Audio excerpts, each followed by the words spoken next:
Ladies and gentlemen, we present The Navy Lark by Lawrie Wyman, and starring Jon Pertwee, Leslie Phillips, and Stephen Murray.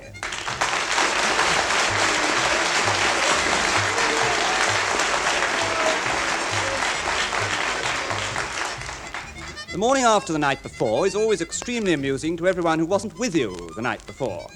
They weren't there, so they can't know that in order to keep the party going, it was absolutely essential for you to cheer everybody up by reciting 15 verses of Eskimo Nell.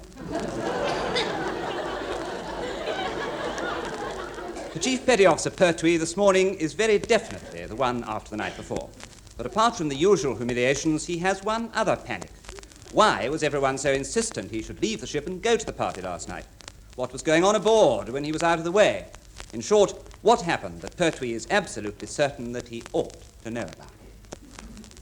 There's an old mill by the stream, Nelly, where we used to sit and dream. I'm clobbering great fat roly-poly Johnsons and their Nelly Deans. How's your head, Chief? Ooh, it's thick, Johnson. Ooh, it's very thick. And it's pulsating and moderate, but I'll live. I've just been working something out. I've got the distinct feeling that I was sent to that party because number one wanted me out of the way. There was something going on aboard this ship last night that number one didn't want me to know about. Well, if you thought that, why did you go? Well, I had no choice, did I? Bags of birds and booze don't grow on trees, mate. No, I'd noticed that. Anyway, it won't take Pertwee long this morning to find out what was going on here last night. This morning it won't matter if you do, Chief. Oh, Mr. Murray, sir. Oh, with hearing like yours, sir, I don't know why they bothered to equip us with radar. Well, I do know who to home on, as a rule. Did you enjoy your evening? Yes, sir. Thank you, sir. Did you enjoy yours? Oh, I wouldn't say enjoyed it. We were pretty busy, you know. Busy doing what, sir? Oh, this and that. This and that, yes. Where, sir, were you doing this and that? Oh, here and there. Yeah, but was it here or there, sir, that you were doing this and that? Well, both, really. On and off. Now and then. Fascinating conversation, isn't it? With respect, Mr. Murray, sir, if someone don't tell the Chief what he missed last night, he'll go off pop and bang here and now. Yes, you could be right. No, we just took on some special cargo, that's all. Special cargo, sir? Yes. It's locked in number 2 hold, so you needn't bother about it, Chief. Well, carry on. You've got a lot to do. Hey? We sail at 0300. Glad you enjoyed your evening. Oh, no, but, sir... And don't bother to investigate number 2 hold. Apart from the normal bolts, it's also heavily padlocked. Good morning. What's so flaming funny? Number one knows how to get you going, doesn't he? Yes, he's had a lot of practice. Yeah, now and then. Here and there. Over this and that. Oh, belt up, Johnson. Now, look, this is serious. Yeah. Look, if he's had that old specially padlocked, it means one of two things. Yeah. It's either full of a lot of ooh nasty that Pertwee would panic about if he knew it was there. Yeah. Or it's full of a load of ooh lovely Pertwee would knock off if he could get at it. The question is, Johnson, which is it?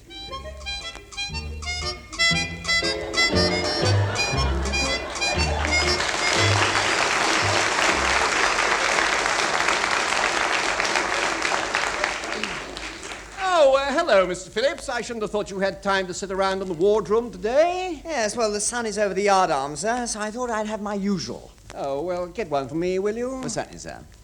2 lemonade shandies, please, steward. Oh, no, I don't want your usual, thank you. Now, make mine a horse's neck. You've already got a horse's neck. I most certainly have not. It's odd, that. I've never noticed it before. It's sort of long and stretchy. It's not long and stretchy. My neck's the same as any other horse's. I mean any other neck.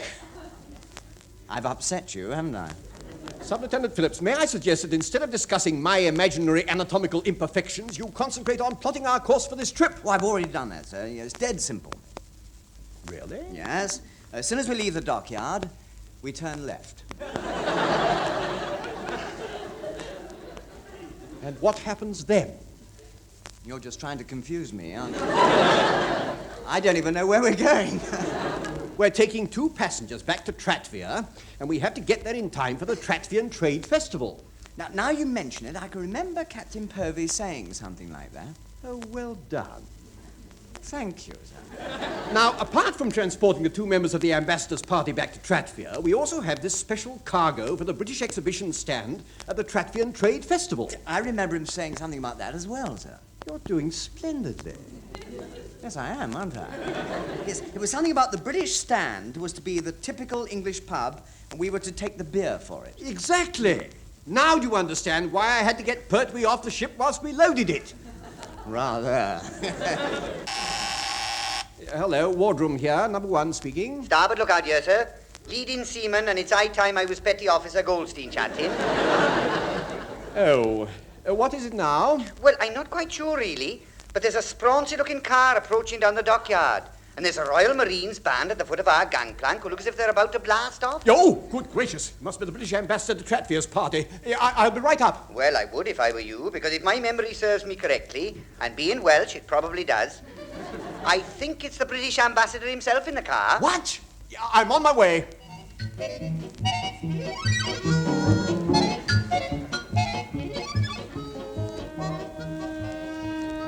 Oh, there you are, Chief. What's going on? Have they arrived yet? I'm sure I wouldn't know, sir.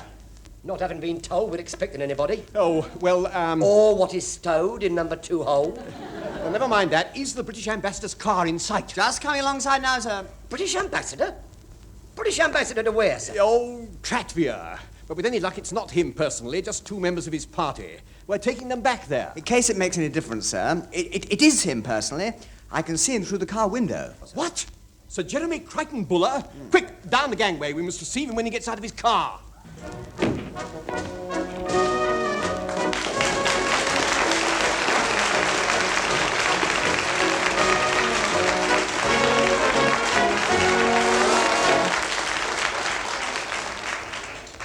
Thank you very much, Bandmaster. I just as soon you'd played Show Me the Way to Go Home, actually. Well, come on, Pettigrew, get out of the blasted car. Pettigrew? Right beside you, sir. I got out the other side. Oh. Well, let's get aboard this beastly boat thing, then. It's a ship, sir. Well, so long as the wretched thing stays afloat as far as Tratvian, I don't care if it's a rubber duck. Come on. Welcome aboard HMS Troutbridge, Sir Jeremy. Oh, thanks very much. What name did you say? HMS Troutbridge, sir. I've been sorted out, haven't I? They had to pick this ship to send us back in. Well, really?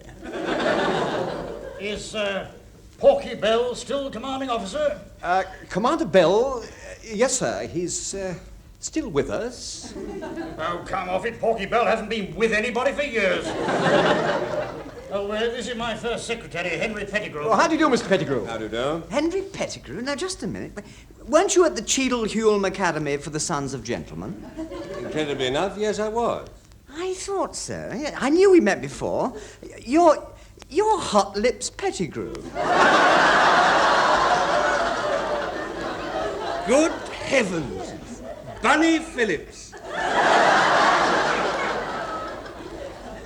Bunny? Yes, we called him that because whenever he gets upset, his nose twitches like a rabbit. My nose does not twitch. It does, you know. It's twitching now.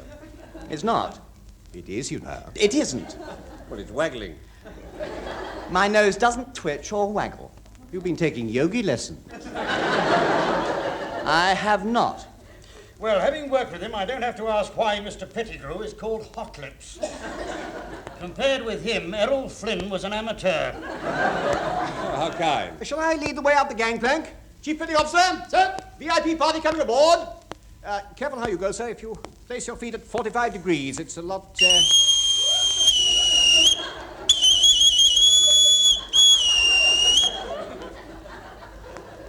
What the hell was that? You're being piped aboard, sir. Oh, am I?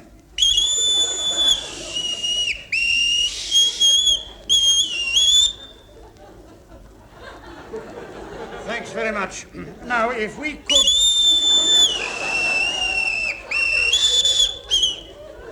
Most kind. Now, if we could...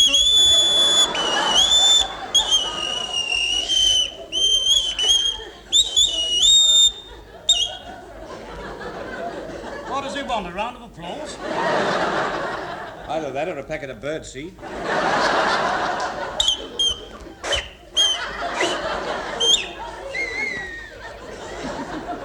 Obviously he does.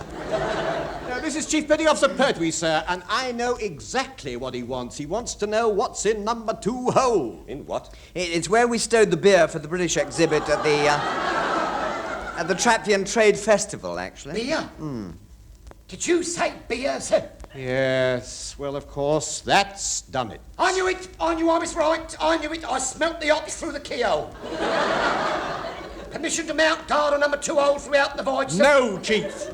If a guard is going to be mounted on this voyage, it's going to be over you. No, but, sir, That cargo is top secret. I'll tell you one thing.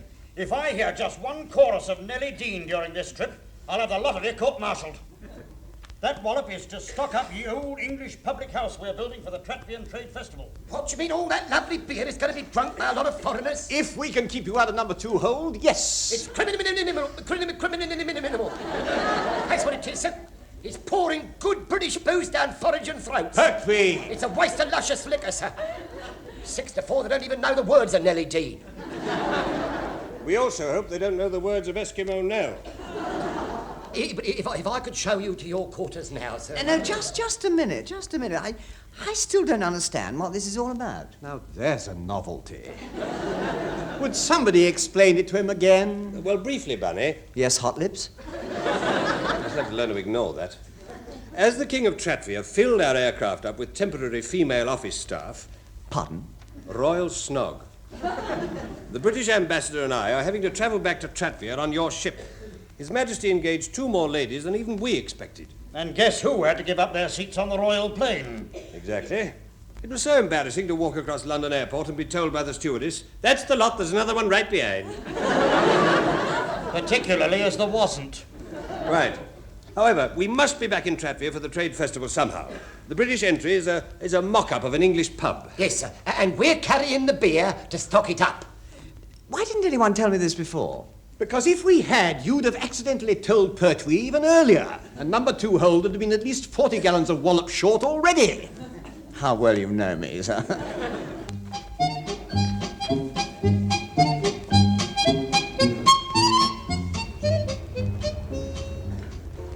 Right, Johnston. Now then, this shouldn't take us long. I'm not going. Of course you are. Now look, we've got the cowling off the air vent to number 2 hole, haven't we? Yeah. Now, I'm not on duty again for half an hour, so you've got 25 minutes to nip down the ventilation shaft into the hold and bring Pertwee back a gallon or 2 of wallop. I'm not happy. Well, once you get down this ventilation shaft and at that beer, you'll be completely hysterical. Now, come on. Come on, Johnson, come on. Down you go. And kindly remember that the first point you draw off is Pertwee's. I don't want to go. I'm not... Ah! Hard luck, mate, you've gone. Here, have you landed the right side up? No, I'm stuck. Hey, what? Get me out. How can I? You're halfway down. No, I'm not. I'm halfway up. Get me out. Oh, dust. Dollops and dollops of dirty dust. Never mind the dust. Keep wriggling. I am wriggling. That's what's making the dust. I can't move. I'm stuck. No, you're not. You're being obstinate. Now, look. Breathe in. Oh, righto. Now what? I've got a mouthful of dust, Dollop. Well, eat what you can and wriggle on regardless. No, it's no good. No good. I'll never...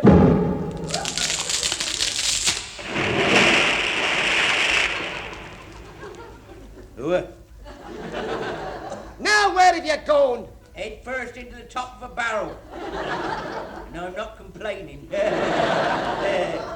Here, Johnson, don't you dare breathe in until Pertwee's at his point. Here, there's barrels and barrels of it down here. Lovely. They'll never miss a few. Look, stand by for the rubber pipeline and I'll start pumping it out. Oh, no, you won't. Not until Fatso knows how you're going to get him out of here. That's simple. If you can't get out the way you got in, you'll have to stay down there. Hey? Well, it's only 5 days to Trattvia, and I'll chuck you down a sardine sandwich every now and then. Oh, thanks very... You're a rotten, you are. A dirty, stinking, first-class, double-dealing, treble-chance, four-square, five-star rotten. And if Rotten's had a 6th sense, you'd have that too. Johnson! No, he wouldn't come out. Hard luck.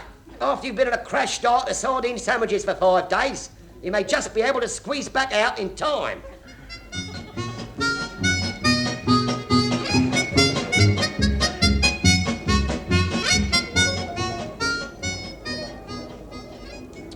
Oh, hello, Chief.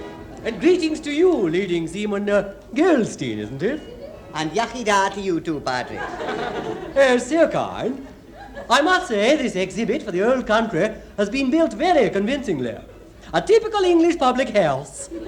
Now, have you stowed, I believe is the nautical term, stowed all the barrels of alcoholic refreshment in the duly appointed places? Yes, sir. And jolly hard work it was being short-handed, as you might say. Not having able Seaman Johnston to give us a hand with the heaving and owing. Ah, Johnston, yes. Such a willing lad. Ever ready to gird his loins and shoulder his burden. I visited him in the sick bay only this morning. Oh, how is he, Padre? Thin, desperately thin, desperately thin.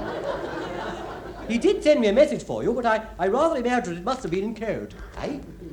He was to tell you, with his compliments, that if ever you offer him so much as one more sardine sandwich, he'd shove it down your ghetto mush. Shove it down me what? Ghetto mush. I rather gather it's French for cake hole.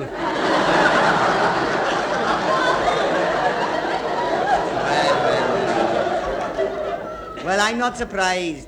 When he squeezed out of that ventilation shaft, he looked like toothpaste coming out of a tube. And just about as white, too. Oh, built up. Oh, certainly.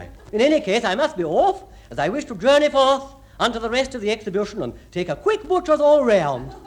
Butcher's all round.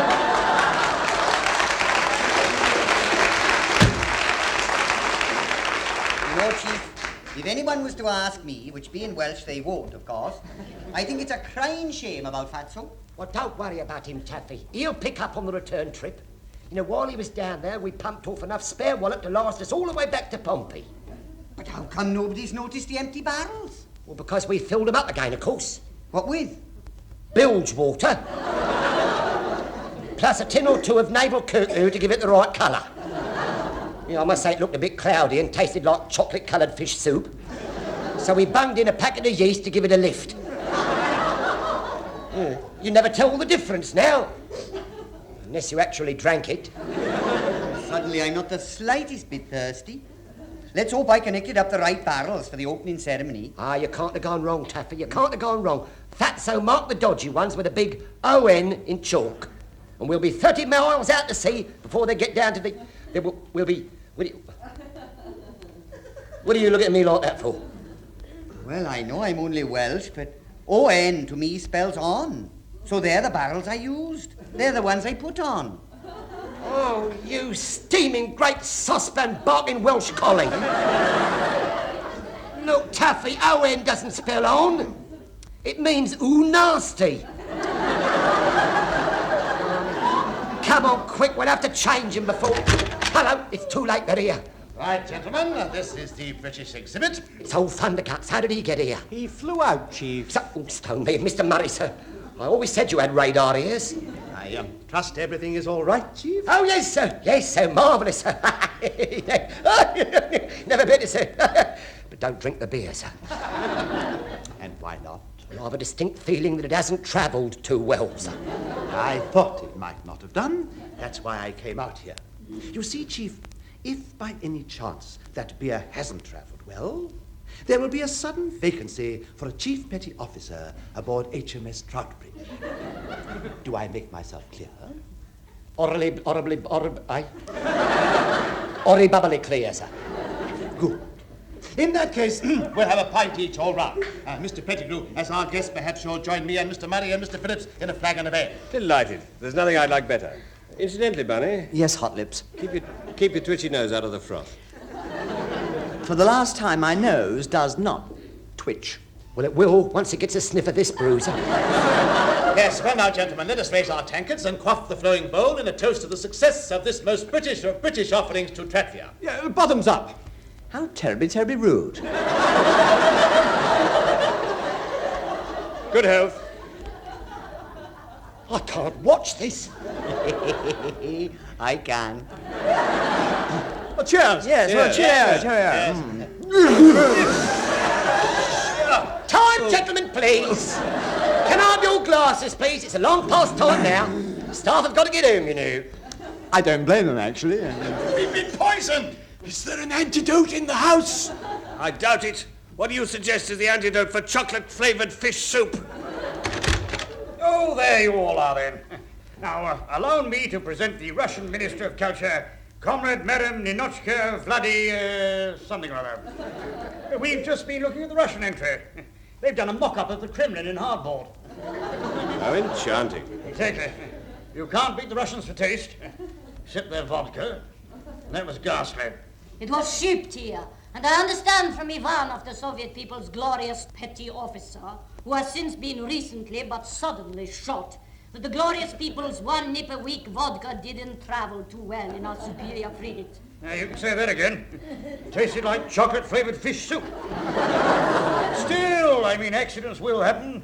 You'll feel better after you've had a good swig of English beer to take the taste of. Perhaps the lady would prefer a gin and tonic, sir. Yet, I desire a glass of genuine English capitalistic wallop. Permission to go back aboard, Captain Povey, sir. I put myself in chains, so there's no need for you to bother. You stay right where you are, Pertwee, and serve the lady with a pint of ale. Or would you rather be court-martialed now? Beer coming up, sir. At last. I've been looking forward to this. Well, cheers, Madam something or other. And rear ends upwards to you too, old tripe and trotters. Well, thanks very much. Who brewed this rotgut? I say, you can tell he's the British ambassador, can't you? He's gone red, white, and blue. And in that order.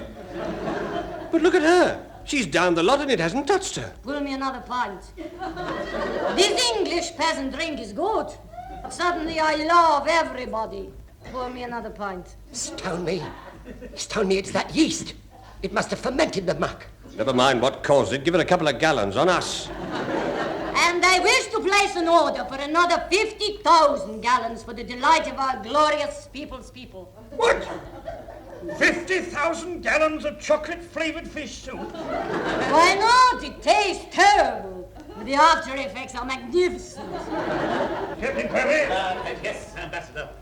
I don't know where this hooch came from, but I want 50,000 gallons of the stuff shipped through the Iron Curtain as fast as you can get it there. Yes, a swig or two of that round the Kremlin table, and they'll be doing a quick chorus of dear old pals and jolly old comrades. Give them 3 and they'll be so high they'll be doing moon probes without the head of a rocket. Right. Chief Petty Officer Pertwee, I don't know what happened, but I have a fair idea who did it. All I want to know now is, what exactly did you use to fill up those barrels? Bilge water, navel cuckoo, and a handful of yeasts. See? And then perhaps you'll tell me where I'm going to find a brewery that can supply 50,000 gallons of it. Oh, you won't, sir. But once Johnston is fattened up for duty again, if you let us have the barrels, the cocoa, and the yeast, we've got the bilge water, and in a week or two we should be able do to... nothing of the sort. Are you seriously suggesting that I should allow it, sir? I don't know what he wants, but if you want to avoid your court-martial, let him have it. This is an export order. But it's bilge water. We recognized it. We swim most of our lives up to our necks in it. But just this once we've got a chance to get rid of it and make a profit. So you muster all hands on whatever it is you do and start brewing for Britain. Right.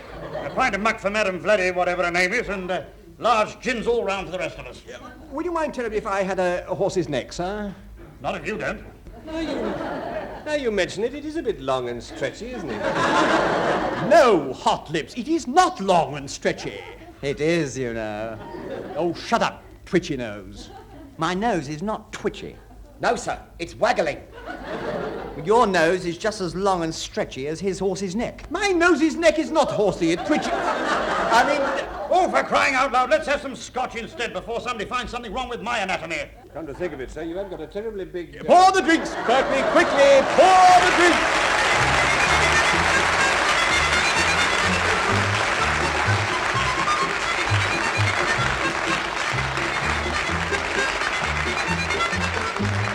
Jon Pertwee, Leslie Phillips and Stephen Murray have been brewing their way up through The Navy Lark, written by Lawrie Wyman. Jon Pertwee was the Chief Petty Officer, Leslie Phillips was the Sub-Lieutenant, Stephen Murray was the number 1. Captain Povey was played by Richard Caldicot, the Russian Minister of Culture was Heather Chasen, Taffy Goldstein was Tenniel Evans, the Padre was Michael Bates, and able Seaman Johnston was Ronnie Barker.